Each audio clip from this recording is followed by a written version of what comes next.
let me just, in just a moment, we'll have Gretchen start with preparing for the annual review. So I'm just going to switch it over to Gretchen in just a moment. She'll be able to bring up her screen. And so Gretchen, when you get that,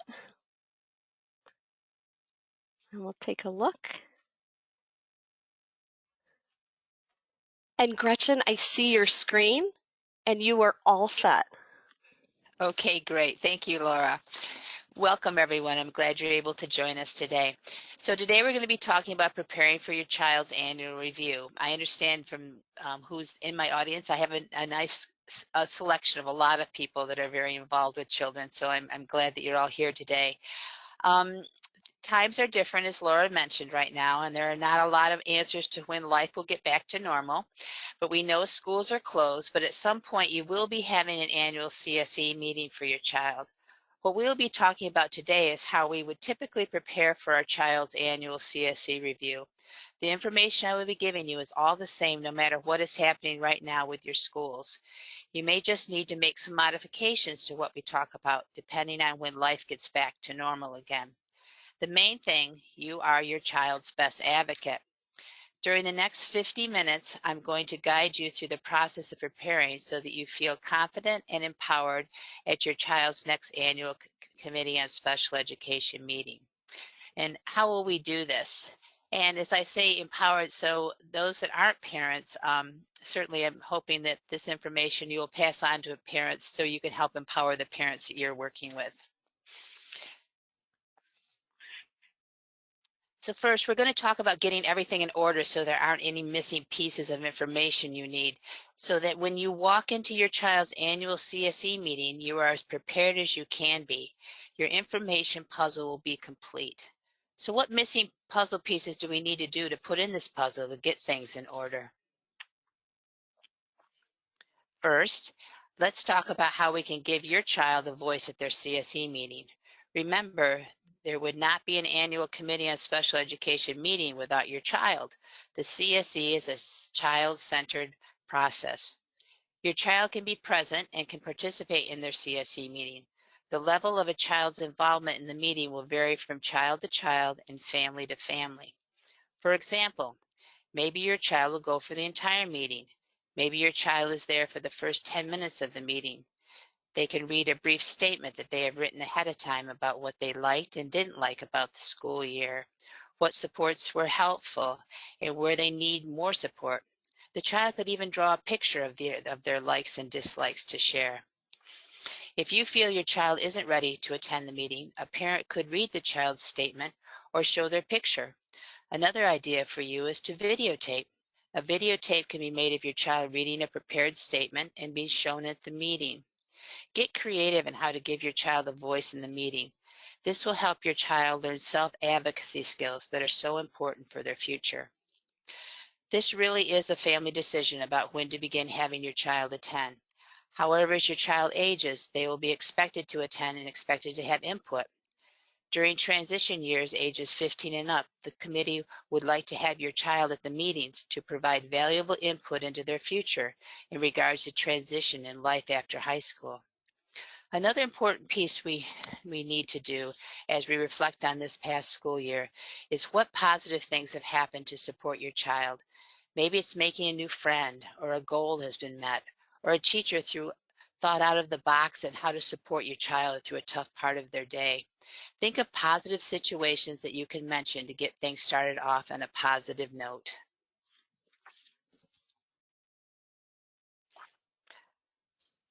What vision do you have for your child? Where do you see them as an adult in 10 years, 5 years, next year?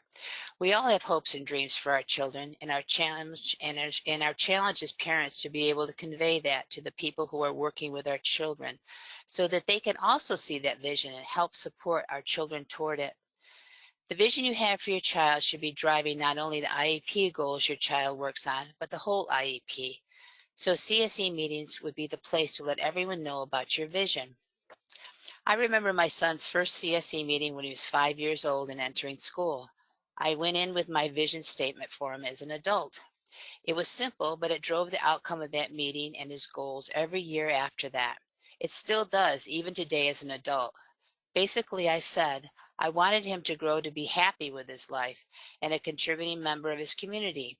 I wanted him to learn the necessary skills to accomplish that and to be educated with his typical peers so he could learn appropriate social skills and have typical experiences.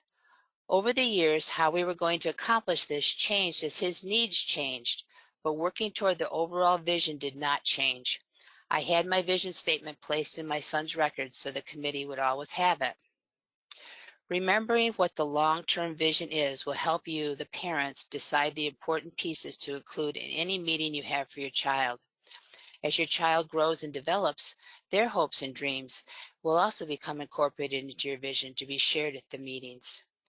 This is all a work in progress. Your vision should also have short-term components to help your child reach the adult goals. So think about what might you want your child to accomplish within a certain school year that is going to help them in their adult life. Think of your child's areas of interest. For example, could it be that they want to be part of their town's summer recreation program? To do this, they might need to work on their social skills to get them ready for that. What goal could be included in the IEP to help improve their social skills that is working towards yours and your child's vision? It is a team effort that is centered around your child. Our first puzzle piece for getting ready for your child's annual review is thinking about how to involve your child in the CSE meeting and to think about a vision for your child, whether it's 1 year, 5 years, 10 years, etc. It will help you stay focused on your child during a CSE meeting.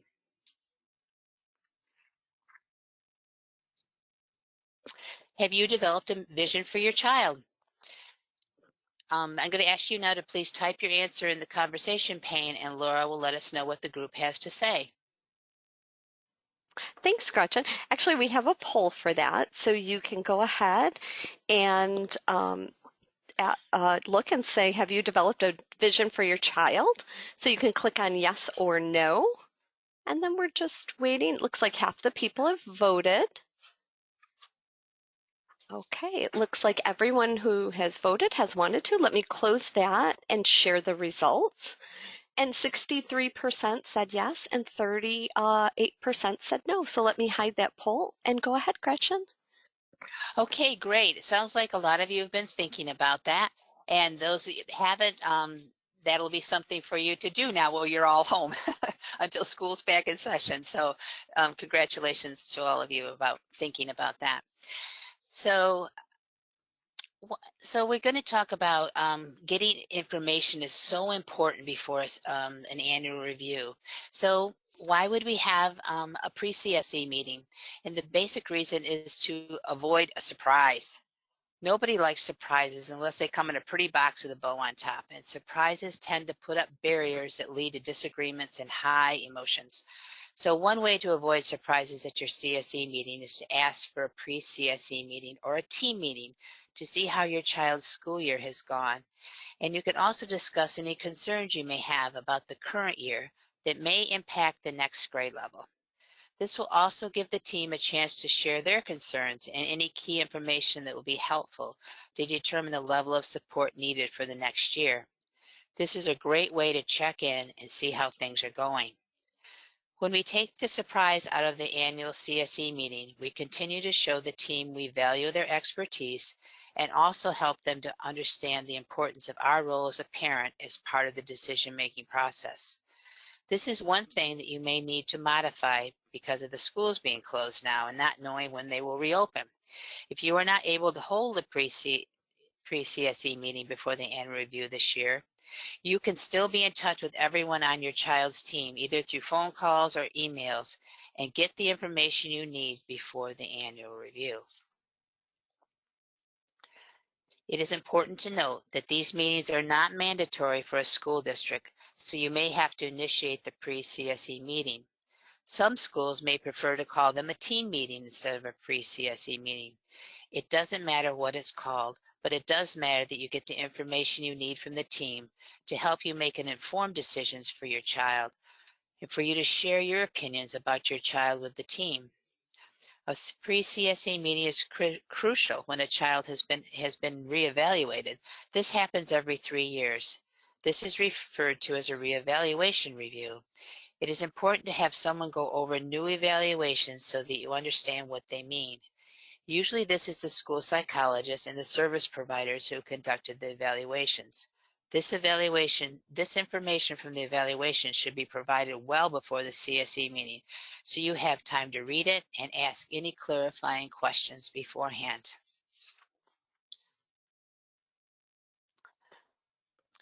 Just like with the actual CSE meeting, you can invite any member of your child's team to the pre-meeting. You can invite a general education teacher if your child has one, a special education teacher for sure, OT, PT, speech, whatever related service providers your child has, a social worker if they're involved with your child, same as with a principal or vice principal if they're involved with your child. If your child has a specialized consultant, like an autism consultant or behavioral consultant or traumatic brain injury consultant, be sure to have those people involved if that's relevant to your child. You could also invite, if appropriate, your child's care coordinator.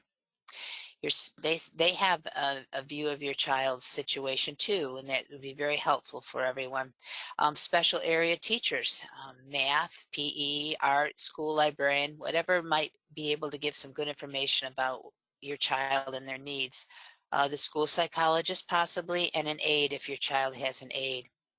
Anyone who would have valuable information that would prevent a surprise at the annual review and help build collaboration with the team. Think about inviting them. Your child may have an outside therapist or medical provider you might want to invite. If they can't attend the meeting in person, maybe they can attend via phone or video conference.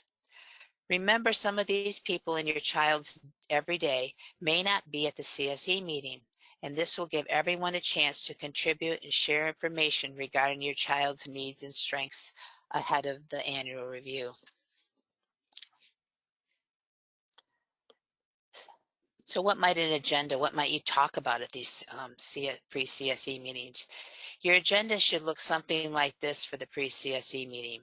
It should include looking at the present levels of, excuse me, it should include looking at the present levels of performance, or in other words, how is your son or daughter doing in school this year academically with reading, writing, and math? What are the areas of strength, areas of concerns from the teacher's viewpoint and from your perspective? How is your child doing compared to same age peers? The IEP will have a section that will document parent input and concerns. Other areas of concerns to look at are, how is your child doing socially? Are they interacting appropriately with peers and adults in the classroom? Do they have friends in the classroom? Also important, how is your child feeling about himself? Does a classroom teacher see any self-esteem issues that need to be addressed?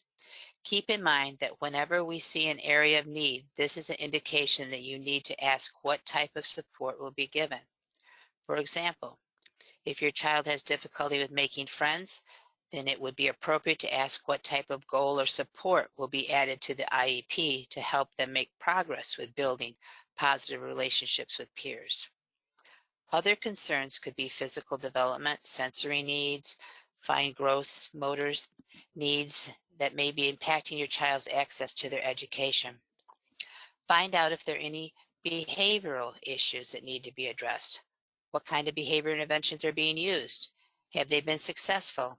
Is the child completing and handing in homework? Is the child compliant with the teacher's directions? Is the organization of the student's materials an area of concern or an area of strength?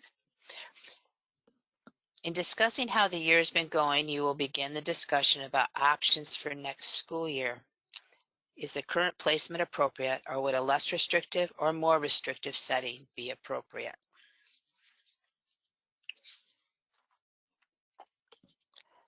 Remember to think outside the box, be creative with ideas that can help your child be successful, and encourage others on your team to do the same thing.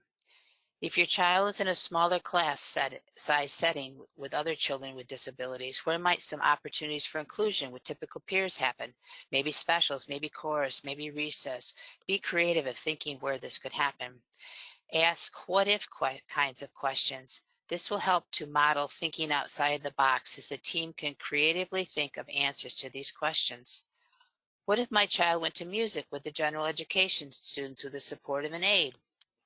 Ask the teacher what they need to support your child. If you don't understand the report card, IEP progress reports that you receive with every report card, ask for help and use this opportunity to build relationships. Remember, be assertive, not aggressive. Aggressive people do not like to work with aggressive people. You'll have more success and accomplish more being assertive instead. Don't expect everyone to be in agreement on all the items discussed. Recap important points at the end of your meeting and ask about any follow-up and who will be responsible for getting the information to you and by when. This is also a good time to inquire about the draft IEP and when you can expect a copy to review prior to the meeting. This is an opportunity to build your team and a collaborative working relationship. Thank everyone for their time and all that they do for your child.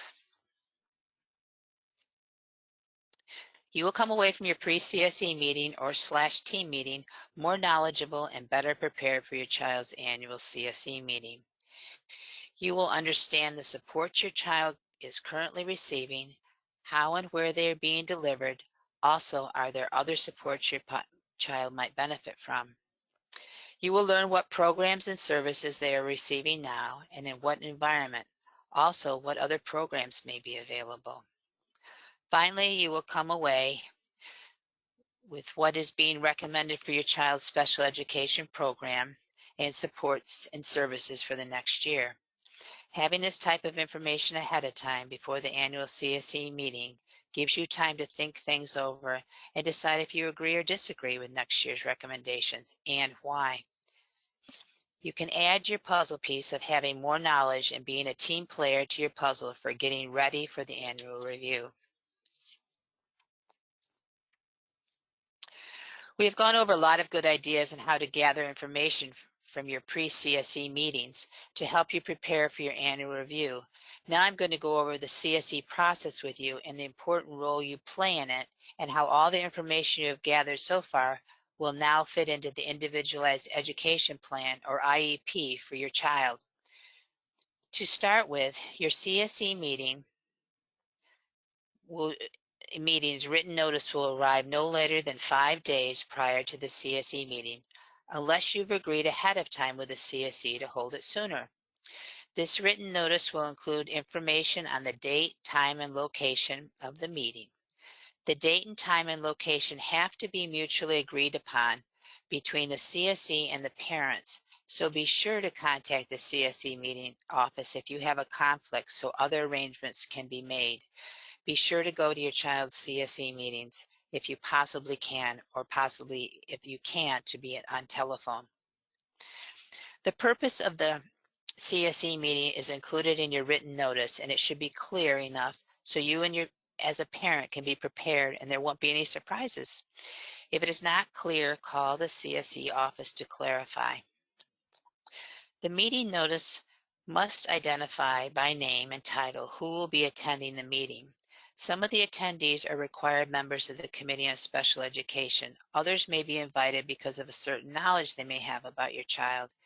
You can also ask ahead of time for certain additional school staff that might not have been invited to be invited if you know they would have valuable information to offer about your child. If someone attends from the school that you were not notified would be there, you as a parent have the right to decide whether the meeting should proceed or not. Out of common courtesy, it's always a good idea to let the CSE office know if you are bringing anyone else with you, especially someone like an outside evaluator, a counselor, a doctor, an advocate, etc. Surprising the CSE committee is usually not helpful to you. You can find the requirements for the CSE meeting notice in the New York State Education Regulations as noted on the bottom right-hand side of this slide. So who's on the Committee on Special Education? You need to know who will be sitting around the CSE table with you and the role that they play on the committee. These are the people who are going to help create your child's new IEP. So who are these people? First and foremost, The parents, you. I can't stress that enough about what an important member of the CSE committee you are. This is where you play an active role in shaping your child's future. You as the parents are the constant member on the committee from year to year for your child. You have the history of your child, the current information on your child's strengths and needs, and the vision for their future. You have concerns and ideas for enhancing your child's education. You know your child's interests and what motivates them, and if the skills learned at school are showing at home and in the community.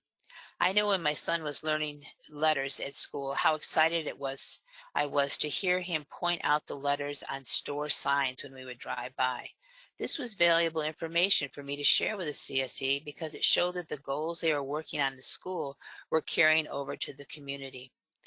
Your child is also a member of the CSE and can come to the meeting at any time it is decided the child wants to participate.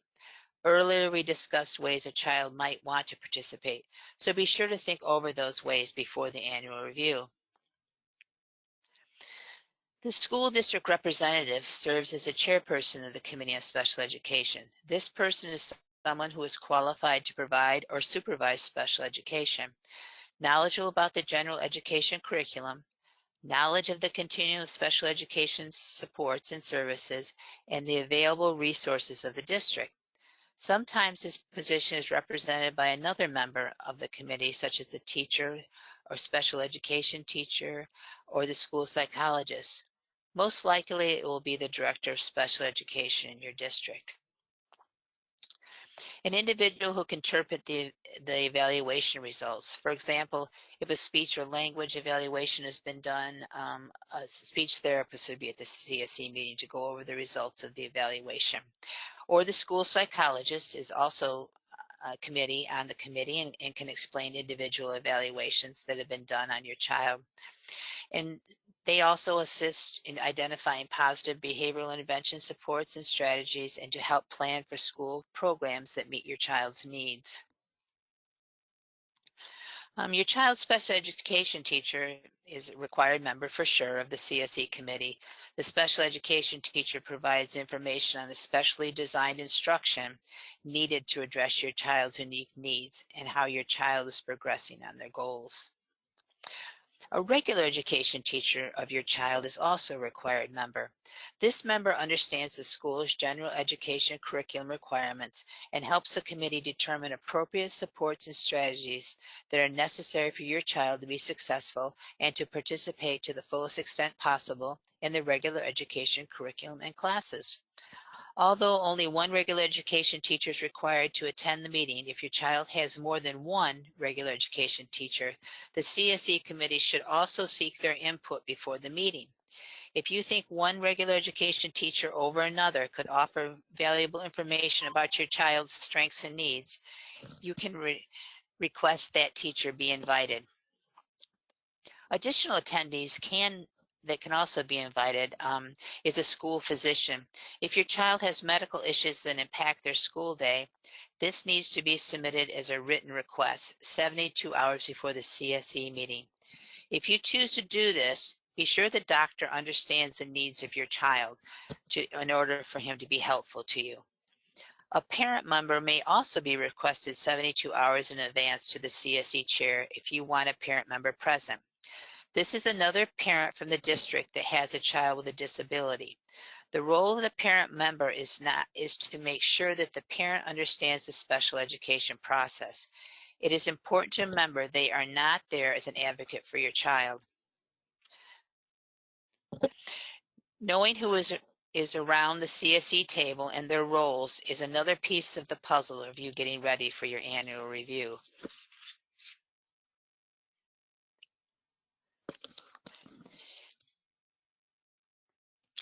You, along with all the members of the CSE committee, are responsible to develop an individual education program, IEP, unique to your child.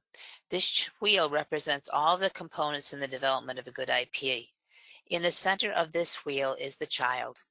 It is a child-centered process, so no other issues, agendas, or purposes should interfere in the development of an appropriate IEP for your child. Look over your child's IEP and draft IEP before the annual meeting. Become familiar with the different parts of it and where they are in the IEP and how it all fits together. Let's jump into this wheel at a very important part: shared responsibility and parental participation. Parent involvement is extremely important for your child's success. You have gathered a lot of information in your pre-CSE meeting that you will see fits directly into your child's IEP. As you work through this IEP process at your child's annual review, remember, the only bad question to ask at the meeting is the one you don't ask. So ask them all until you clearly have an answer and understand. Don't walk away from a meeting not understanding what has happened. You can find the requirements for the IEP in the New York State regulations for special education as noted on the bottom right-hand side of this slide. Next on our wheel of building an IEP are evaluations. Evaluations should be discussed first at your annual meeting. They show the most up-to-date information about how your child is performing. The IEP must document the results of the initial or most recent individual evaluations of your child, as well as the results of your child's performance on any general, state, or district-wide assessments. Evaluations should include cognitive tests, current functioning, behavioral, related services, classroom observations, any other area of suspected disability of the child and is relevant to your particular child. The next step is a really important step is present levels of performance. It is a very important the IEP because it is where it will be decided what your child's educational program is going to look like based on what is written. Present levels of performance identify all these different areas here. And whoops, went too far there. Present levels identifies areas of unique needs related to your child's disability and the current level of functioning, including the, excuse me, throat went dry, including the strengths of the student related to those areas. This information will be gathered from recent evaluations and reports and identify the instructional implications for your child. Present levels of performance include your child's interests and preferences, what instructional supports and services are needed, what accommodations and modifications are needed, what your child's learning style is. Are they a visual learner, an auditory learner, a hands-on learner, or all of them? It will include how your child's disability affects their involvement and progress in the general education curriculum. It will include what has worked and what hasn't worked. All of this information will be summarized in language the parent and professional can understand about your child's functioning level, so that a year from now, the parent and professional can determine if progress has been made. Here is where it is very important that you state your ideas and the information you have gathered for enhancing the education of your child, so that it can be included in the present levels of performance. Your concerns will also be included under the parents' concerns section. It is from the present levels of performance needs statements that the goals and services will be delivered. That's why the importance that they have to be written so well that it describes your child very well. A good way to determine if the present level of performance are written in understandable language is to ask someone unfamiliar with an IEP. Someone else in your family, a neighbor. Can they understand what your child's strengths and needs are and what level they are currently functioning at? Well-written present levels of performance should be understandable to anyone that reads them.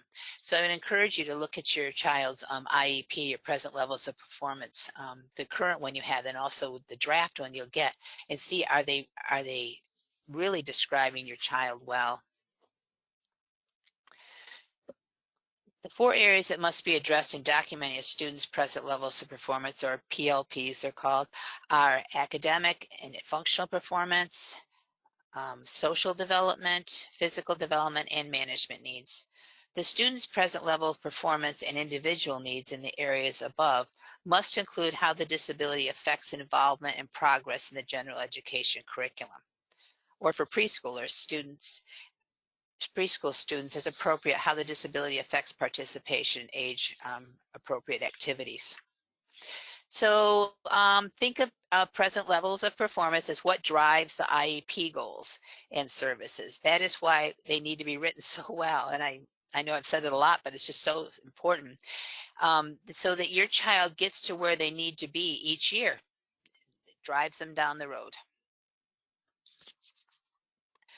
We will look first at present levels of performance in academic achievement, functional performance, and learning characteristics.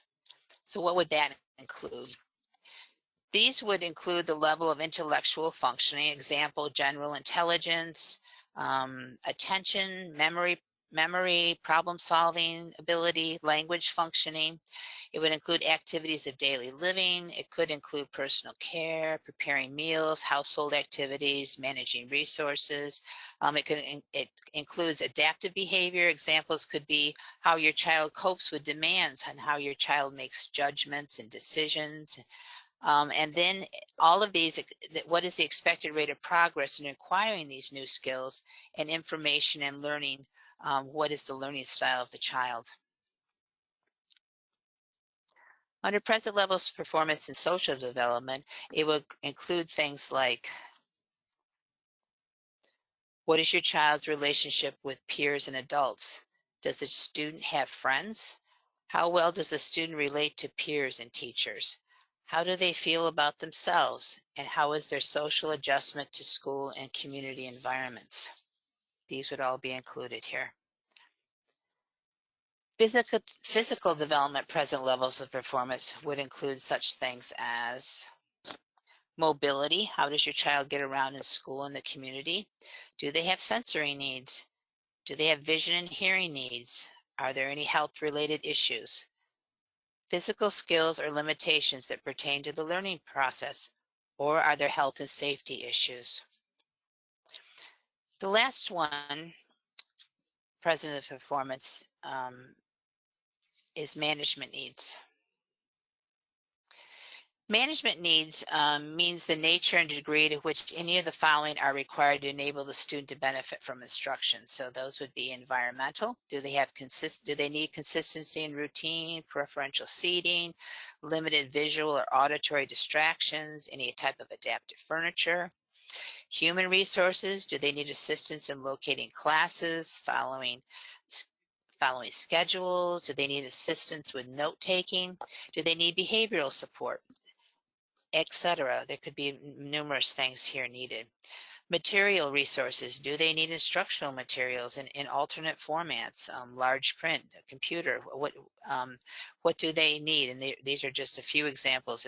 It's endless. Management needs must be developed in accordance with the factors identified in the areas of academic or educational achievement and learning characteristics, social and physical development. It needs to all blend together, how they support each other. So think about your child in all of these 4 areas that we've looked at, and be sure that you are giving input on all of those areas. Let's look at an example of how the present level of performance may be written. Sally is a 3rd grader who has difficulty with written language. In this example of a present levels of performance, it is not clear what Sally can do or not do. We can't tell what support she needs to progress because we don't know what level she's functioning at. This is a poorly written level of performance. This is an example of a well-written level of performance for Sally. It says Sally's a 3rd grader. In written language, Sally spells at nearly a 1st grade level. She knows that sentences begin with a capital letter and end with a period, but she has no other consistent understanding of capitalization or punctuation. She is unable to complete a simple sentence. This present levels of performance is written so that anyone picking up the IEP would understand exactly what Sally is able to do and not do with writing a sentence. This would enable Sally's new teacher to know where to start teaching Sally and not waste time trying to figure out what Sally can and cannot do.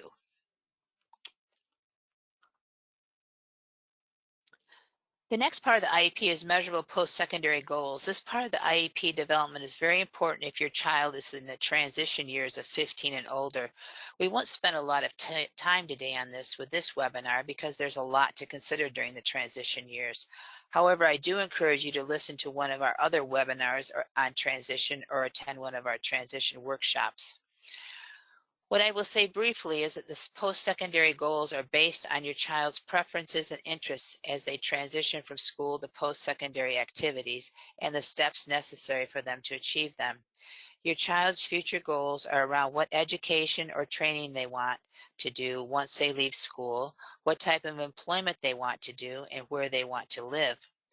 This is done with direct student participation through information gathered from a variety of formal and informal methods. This information is reviewed annually at the CSE to see if it still is what the child wants.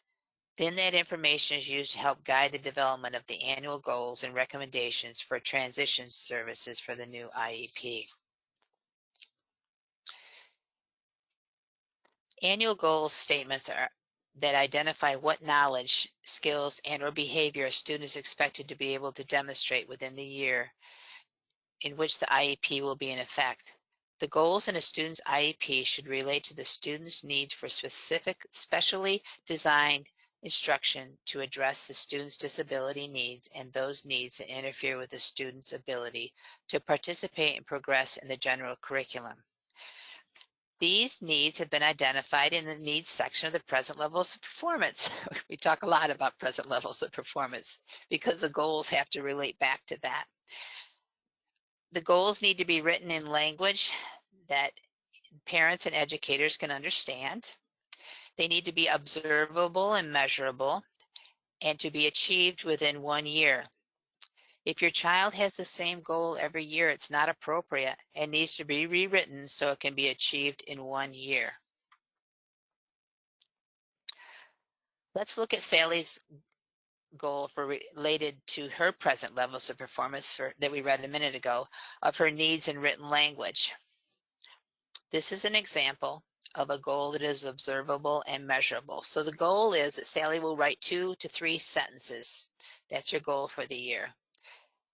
The criteria, what criteria is, it identifies how well and over what period of time the student must perform a behavior in order to consider it met. So Sally's criteria is 80%, she'll be able to do that 80% of the time by June of 2020. The evaluation procedures, what that is, it identifies a method that will be used to measure progress and determine if the student has met the goal. It must be objective and measurable or observable. So hers is that her procedures for the evaluation is teachers devise tests or workshops. I encourage you that if your child has on there by teacher observation that that's not specific enough, you need to know exactly how they are tracking that, and do they have a checkoff list, or are they doing tests or worksheets? You want to make sure that that's specific on your child's IEP.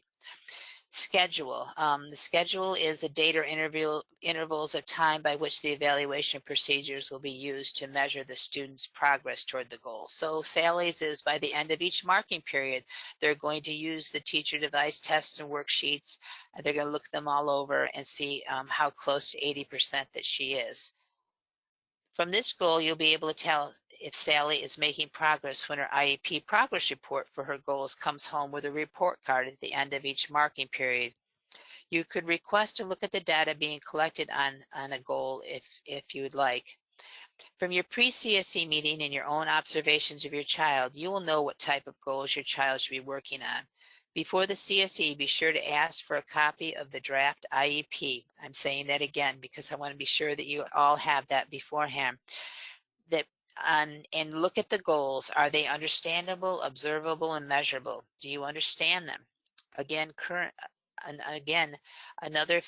give it to another family member or neighbor to read them. Can they understand what your child will be doing? If not, ask questions at the CSE meeting. Be prepared to speak up about the goals. Remember, you will always be your child's best advocate.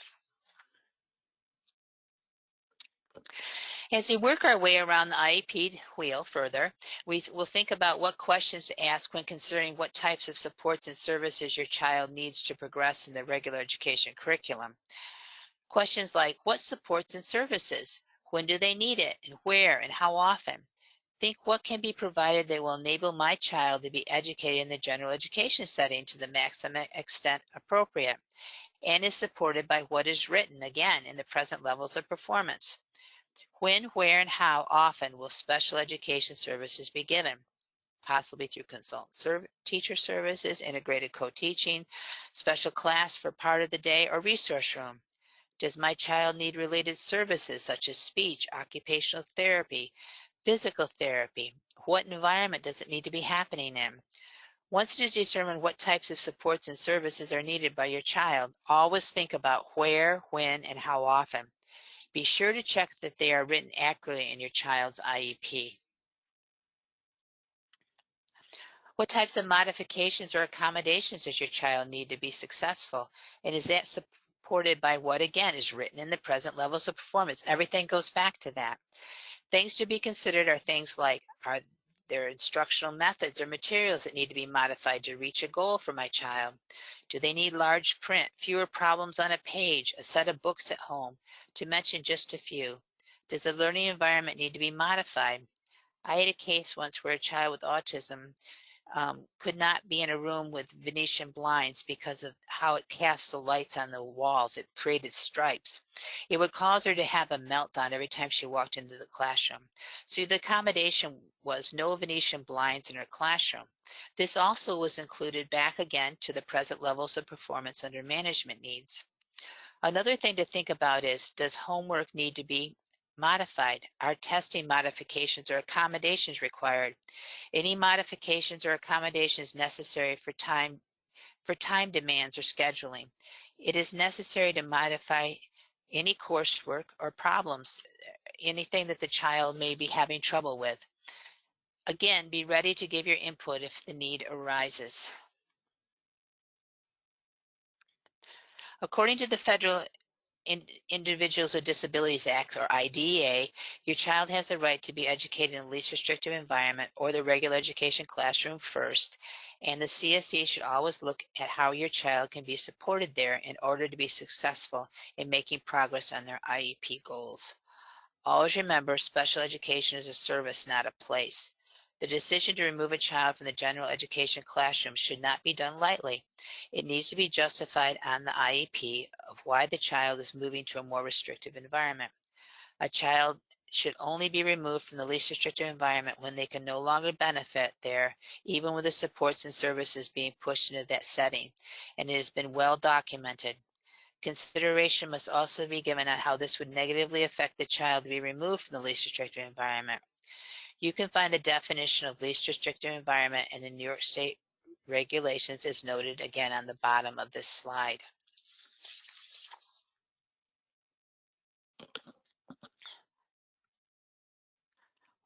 Finally, placement is decided at the very end after the rest of the IEP has been developed. It is a recommendation that your child be moved out of the least restrictive environment to something more, then you want to be sure that you go and observe what those may be. Consider your child's placement seriously and ask lots of questions. This is an important decision for your child's future. You can learn more about placement and choices again on the bottom right-hand side of your slide. You can see how all the parts of the IEP are connected to the other and the importance of your participation and input in developing this whole process of the IEP. You have now put another piece of the puzzle getting ready for by reviewing and understanding how the IEP is developed. IEPs are reviewed annually. These are things to remember. This is the date on your child's IEP when the next annual review should take place. If for some reason you need to postpone the CSE meeting beyond that date, your child's service will not be stopped. The school district will just note that you requested another date and reschedule. You can request a CSE meeting at any time if your child isn't doing well in school, you have talked with your child's teacher, and there's still no improvement. Ask for a CSE meeting to review the program and to see if any changes need to be made. Students must be reevaluated at least every 3 years. Sometimes evaluations can be done sooner, either at the school request or parents' request if there's a need. Be polite and thank the people that have helped your child. Remember, you will need to work with these people for a long time. It is necessary to build a working relationship with them for the good of your child. I always told my children, don't burn bridges because you never know when you might need to walk back over them. What if a parent disagrees with the CSE decisions? You need to understand what your due process rights if you cannot come to an agreement. During a committee meeting, you may disagree with the recommendations or results of the evaluations, and then you always have a right to go to due process. Independent evaluations may be something that you would think about. This is a request to be made to the Committee on Special Education in writing. The CSE needs to take the results of these the CSE needs to take the results of these outside independent evaluations into consideration. It's not mandatory they follow any or all of the items recommended by an outside a professional evaluator. But you can ask for an independent evaluation if you're in disagreement with what the school district has, their evaluations they have already done. Mediation is another consideration for trying to come to an agreement with the school district. This is where an impartial mediator helps facilitate discussion between parents and school representatives. If an agreement is come to, then it becomes part of the IEP. Mediation must be requested in writing to the Board of Education of your school district. If there is no agreement through mediation, then you can request an impartial hearing. An impartial hearing is another choice and should be considered carefully and is at the last resort with the school district after everything else has been tried. It is a legal process that we encourage you to get legal counsel on and representation. The school district's attorney will be involved on behalf of the school's position. This also must be put in writing to your school district Board of Education to request an impartial hearing. You can find your due process rights again down at the bottom right hand side of the slide. It's noted where it is in the regulations. Understanding your rights is another puzzle piece in preparing for your annual review. Part of getting all the pieces together before the CSE meeting is controlling your own emotions. It's important to realize ahead of time what might be hot button statements for you so that if you get these if these are used during the meeting, you do not become derailed and lose your train of thought and allow yourself to be led down an emotional path that you hadn't planned for. Come up with a plan ahead of time and what your response will be. Here are some options. You can choose to ignore the statement and move on. You can excuse yourself from the meeting for a little bit so that you can collect your thoughts and emotions. Maybe you might take some time to speak with a friend or family member who has attended with you. I've done this many times with families that I've been to CSE meetings when things have all of a sudden upset the family. I've also asked for a brief pause in the meeting so that I can go out and talk with the family. So don't hesitate to do that if you become emotionally overwhelmed. You can choose to table the meeting and come back at another time if it just is too difficult to proceed. So as a parent, what might push your buttons? It may be statements like your child is not trying hard enough. Why do you question that teacher? She knows what she's doing. You need to get your child to bed earlier. Have you considered medicine for your son? We can't give your daughter the support she needs. Or it might push our buttons when the team doesn't seem to be listening and has a closed mind. If you, um, if you have an example you'd like to share right now with everybody, you go ahead and type it in and Laura will share those with us. Great. If everyone wants to take a moment and click on your question pane, you can type in maybe something that pushes your buttons during a CSE meeting or during a team meeting that you want to share with the group. So I'll give everyone just a moment to be able to do that. And then as they come in, I'll read them off for Gretchen. So it looks like one of them is it really drives me crazy when they call me mom and not by my first name, almost like they forgot what my name is. We hear that one a lot. Not recognizing how hard he is trying despite his challenges.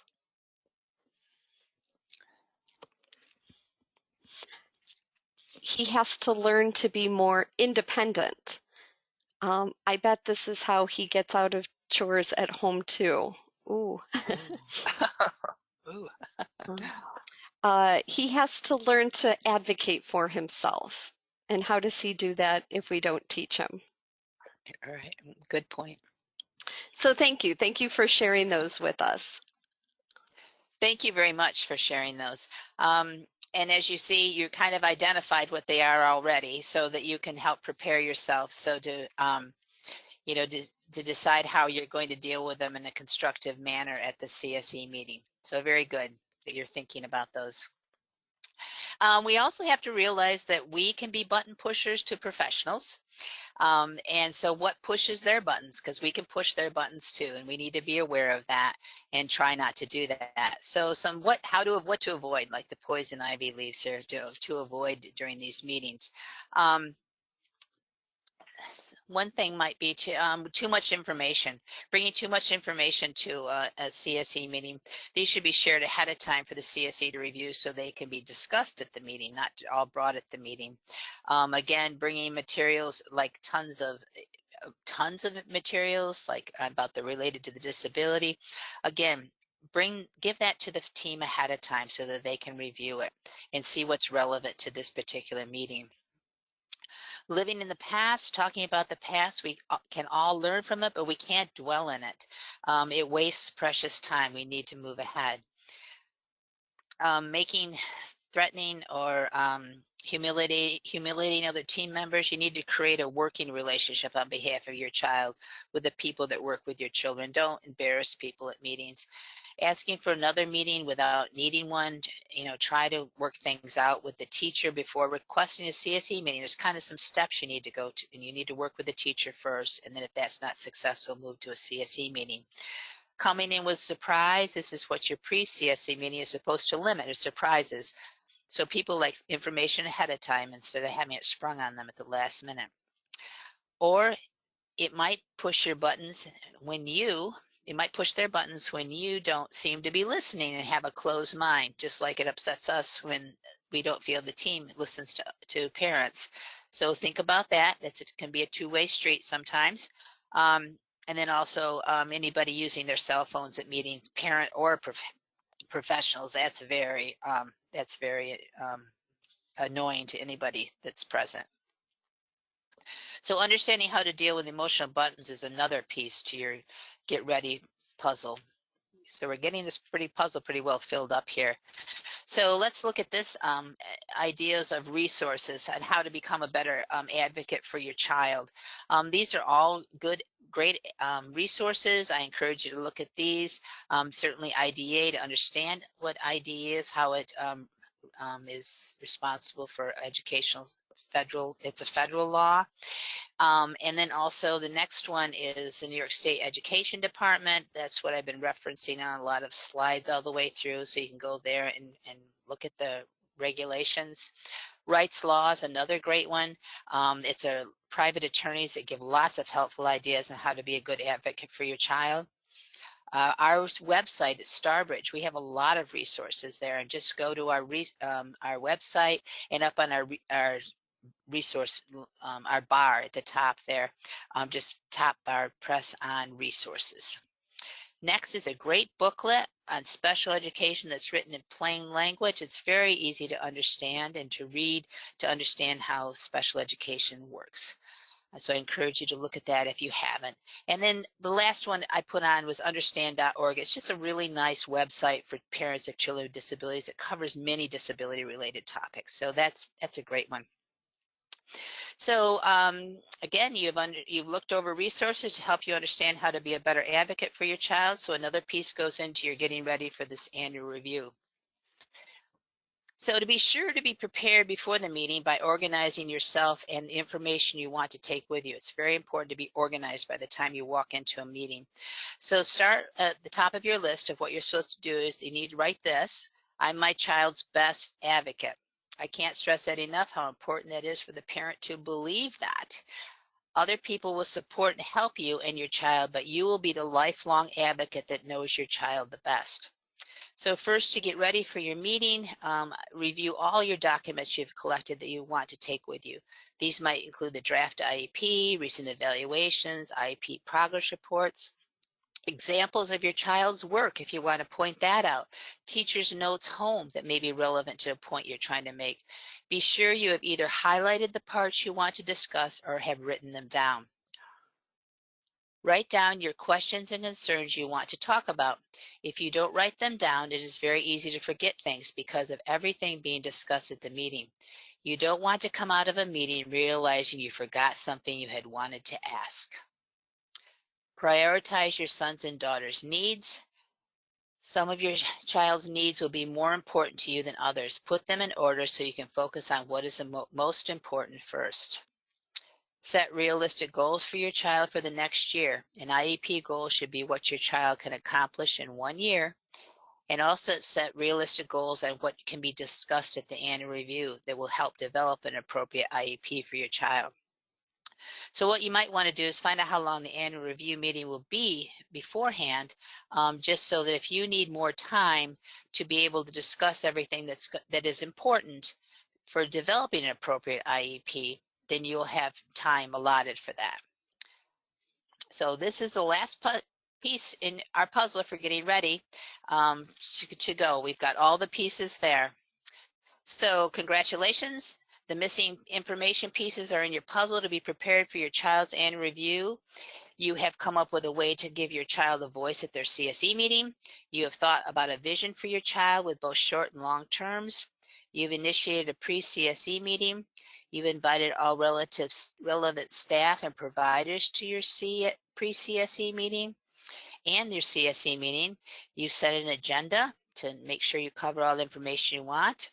You've gathered relevant information from the school year. You know what services and supports are available currently for your child and what questions to ask if there needs to be any changes. You've requested a draft IEP before the CSE meeting.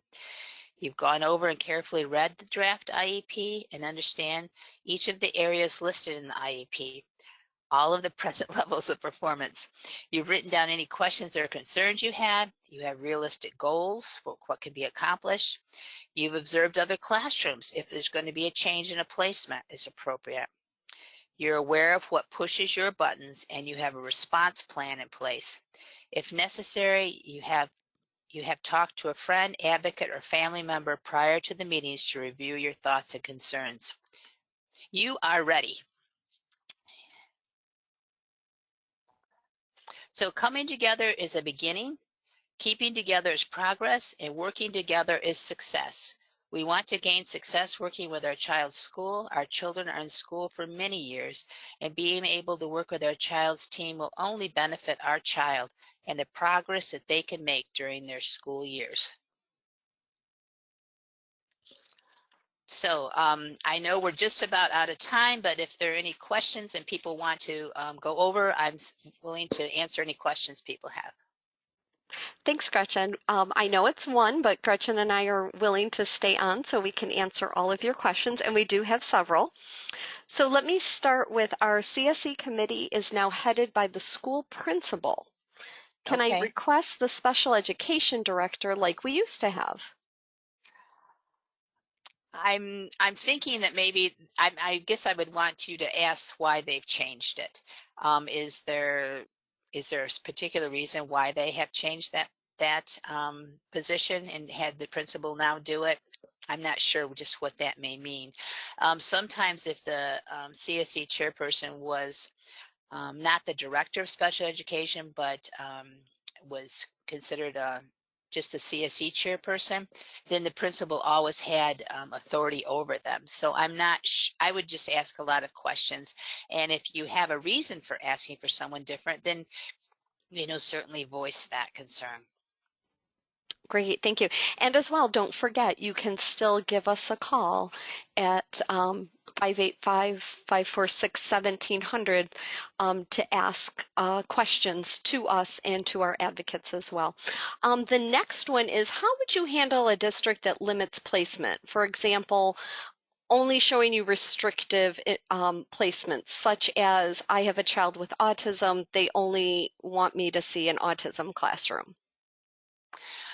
I would I would definitely look at the continuum of services. I would definitely look at how the least restrictive environment is statements are written both in the federal law, IDEA, and also in the state regulations. Um, Certainly any supporting research you have on educating children with autism, I would also be presenting that to them. Again, your child is supposed to be able to definitely be looking at least restrictive environment first and what kinds of supports and services need to be in there, and then go from there. That probably would be a good case for you to a question for you to call and ask for someone to work further with you, talk to that through more with you. I would recommend. Thank you. The next one is a great question. My child is in a self-contained classroom. What is the role of the general education teacher who really has no interaction with my child? Um, if the child does not go out of the classroom at all to go into general education, then it needs to be brought up at the CSE meeting that the child has a right to be in least restrictive environment as much as possible. So they should be looking at ways for getting them out of the self-contained classroom when appropriate, with appropriate supports. That's a key thing. Now, the regular education teacher, she can't just say no, they can't come in there.